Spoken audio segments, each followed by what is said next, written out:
Hey, it's Leo. Welcome to my channel. It has been a minute or maybe a month since I last recorded.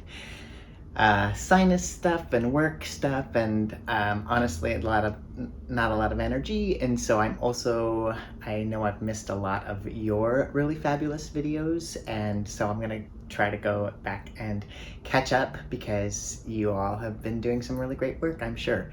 But I'm back.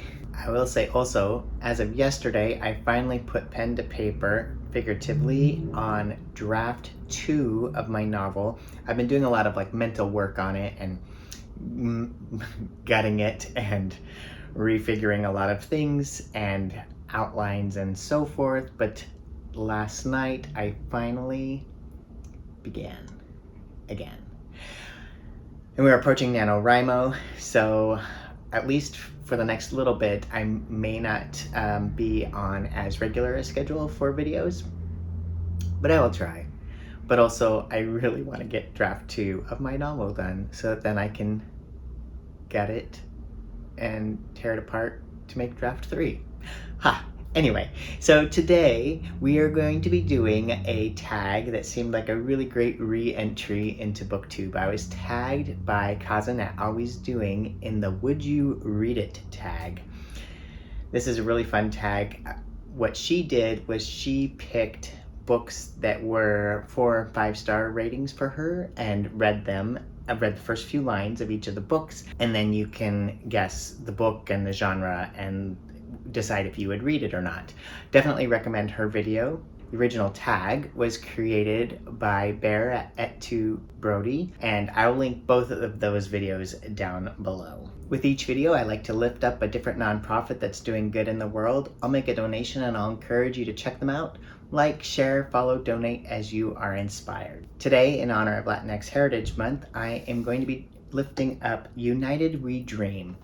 And they write, United We Dream is the largest immigrant youth-led community in the country.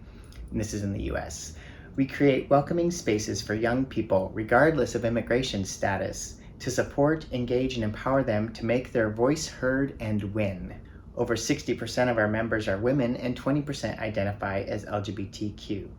We are made up of fearless youth fighting to improve the lives of ourselves, our families, and our communities. Our vision is a society which celebrates our diversity, and we believe in leading a multi-ethnic, intersectional path to get there. Whether we're organizing in the streets, building cutting-edge technology systems, opening doors for LGBTQ immigrant youth, clearing pathways to education, stopping deportations, or creating alliances across social movements, United We Dream puts undocumented immigrant youth in the driver's seat to strategize, innovate, and win. So again, I will make a donation and I encourage you to check them out. The information will be down in the description, box below. Okay. Hopefully you can't see these titles. These are the books that we're going to just take a quick peek at. I'm going to read 1 or 2 or maybe 3 sentences from each of them. We'll see if you decide if you would be interested in reading them. These are all books that are on my physical TBR, so I have not read any of these. So I'd also be interested to know what you think of them. Then I will reveal the title and we'll go from there. All right, let's get started. Okay, this first book, Friday, August 24th, Stoop Sitting. The summer is made for stoop sitting, and since it's the last week before school starts, Harlem is opening its eyes to September. I scope out this block I've always called home. Watch the old church ladies, chancletas flapping against the pavement, their mouths letting loose a train of island Spanish as they spread he said, she said. All right, would you read it? Have you guessed what it is? The reveal is, this is The Poet X by Elizabeth Acevedo. All right, let's do book number 2. Day 128, GC Standard 306, Transit. As she woke up in the pod, she remembered 3 things. First, she was traveling through open space. Second, she was about to start a new job, one she could not screw up. Third, she had bribed a government official into giving her a new identity file. None of this information was new, but it wasn't pleasant to wake up to. Ooh, that's a good setup. All right, would you read it? Any guesses on the book or genre? If you guessed The Long Way to a Small and Angry Planet by Becky Chambers, you are correct. All right, we're gonna skip the introduction on this next one and go to chapter 1. Gilbert drove the kids from the reserve into town for school every morning.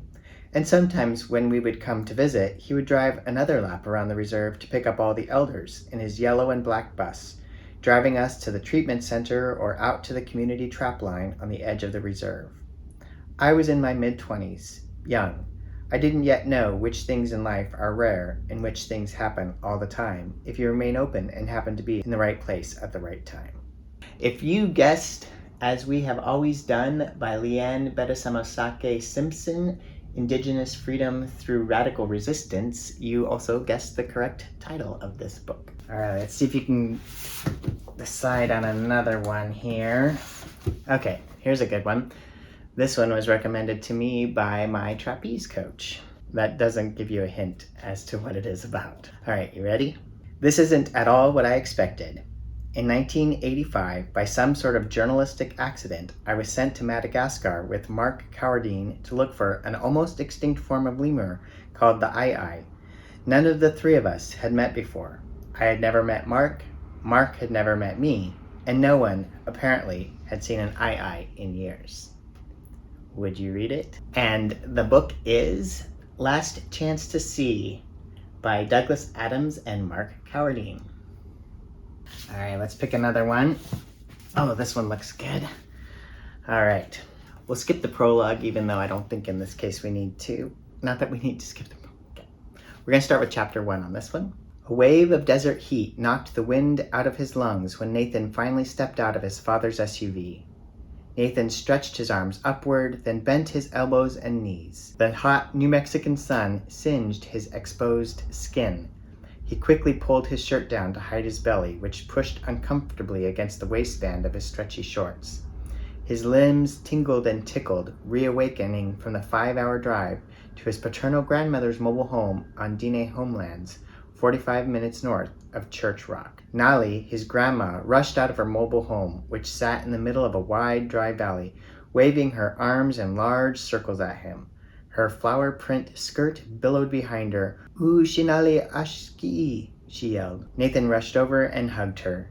Nali always smelled like lavender and sage, which Nathan was glad to inhale over and over again. The book is Healer of the Water Monster by Brian Young. Let's see if you can guess this one. This one was recommended in Angela Davis's Freedom is a Constant Struggle. Chapter 1. When I was in the 3rd grade, I wanted to be president. I can still remember the stricken look on my teacher's face when I announced it in class. By the time I was in the 4th grade, I decided to be the president's wife instead. It never occurred to me that I could be neither because I was black. Growing up in a dreamy state of mind, not uncommon to the offspring of the black middle class, I was convinced that hatred was an insubstantial emotion and would certainly vanish before it could affect me. I had the world to choose from in planning a life. On rainy days, my sister and I used to tie the short end of a scarf around our scrawny braids and let the rest of its silken mass trail to our waists. We'd pretend it was hair and that we were some lovely heroine we'd seen in the movies. There was a time when I would have called that wanting to be white, yet the real point of the game was being feminine. Being feminine meant being white to us. One day, when I was 13 on my bus ride from school, I caught a brief but enchanting glimpse of a beautiful creature, slender, honey brown, and she wore her hair natural. Very few people did then, which made her that much more striking. This was a look I could imitate with some success. The next day, I went to school with my hair in an afro. The book is All the Women Are White, All the Blacks Are Men, But Some of Us Are Brave, Black Women's Studies. And it is edited by Akasha Gloria T. Hull, Patricia Bell Scott, and Barbara Smith, with a new afterword by Brittany Cooper. All right, let's do this one next. I feel like I'm opening Christmas presents or something. Which one should I pick? All right. Chapter 1. I leaned back in the seat of my old Ford Pinto, listening to the sounds coming from the depot, the reservation's only tavern. There was a stream of Indians and white ranchers going inside. I knew Gov Yellowhawk was there with his buddies, pounding beers and drinking shots. Gov taught gym at the local school, football, basketball, soccer. But word was he sometimes got a little too involved with the students, both boys and girls. I was going to get him good and drunk, then the real party would start. I had brass knuckles and a baseball bat stowed in my trunk, but those wouldn't be necessary. Obviously a little bit grim. The book is Winter Counts by David Heska Wanbley Wyden. Okay, the next one. Captain Eva Innocente crept down the central corridor of La Sirena Negra, straining to hear the soft rumble of her quarry over the whine of the FTL drive and the creak of space-cold metal. Getting warmer, Min pinged over her comlink. Min would know, since the ship was essentially her second body when she was connected to the piloting interface. But the critter Eva was tracking wouldn't stop moving. It had gone from the cargo bay down below, up through the mess, and was now somewhere between the crew quarters and the head. If it got to the bridge, warmer. A hiss of steam sprayed Eva's hair. Startled, she nearly dropped the vented box she carried onto her foot, juggling it awkwardly before settling it against her lap. She resumed her barefoot tiptoe with a scowl. Vakar would have to fix that leak later, once the more immediate problem was taken care of. Red hot! Eva crouched, held her breath, and listened. At last, in a gap between two panels, she heard it. A lone kitten purring. The book is Chilling Effect by Valerie Valdez. Okay, so this one, some of you may know the author. It's from my physical TBR that I added this year. Chapter 1. It was bitterly cold before dawn, even on this late May morning. Neil rose from his bed of wool and straw and went out of the black house. As he splashed some water from the trough onto his face, he heard Sheila roust his sister Moerne. She came out soon after, and they stood in the shadow of the Croft house and ate their first meal of the day, cakes of dried oatmeal from the day before and a chunk of their mother's cheese. It would last them until noon. They bundled up in layers of wool and thriftily patched linen, ready to be shed as the morning sun and the heat of the work warmed their bodies. Neil, older by a year, led the way up the hill. The high, flat ground above their house looked westward to the Atlantic and the Carnaberg Isles. The western horizon showed a dark blue above the slate-gray sea. Have you guessed it? It is The Keening, Book 1 of the Remnants by Margaret Pinard. All right, so the last book on my Would You Read It challenge is a new one that just came out, and I happened to see on Twitter and watched the author do the unboxing of their first hard physical copies of it, and I just love watching those. So let's see if you would read it. The truth shall set you free, my mama always told me, but it was lying that gave me power. The year is 1998.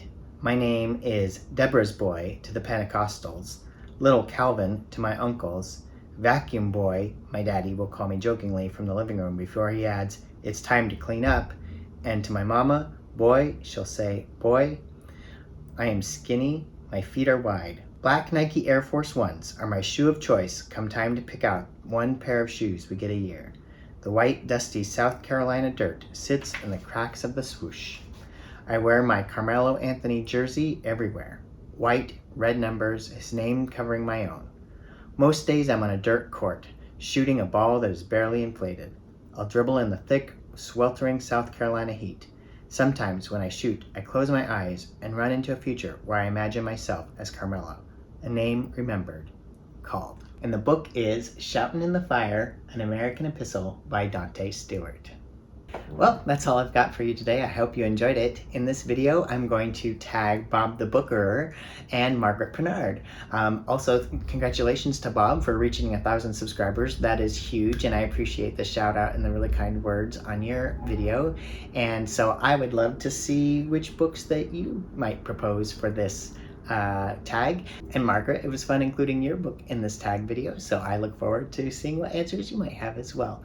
If anyone else would like to do this tag, please consider yourself tagged. Remember, Kazan did it with books from her 4- and 5-star recommended reads. I did it with books on my physical TBR. Seems like that's what I have most of is TBR these days.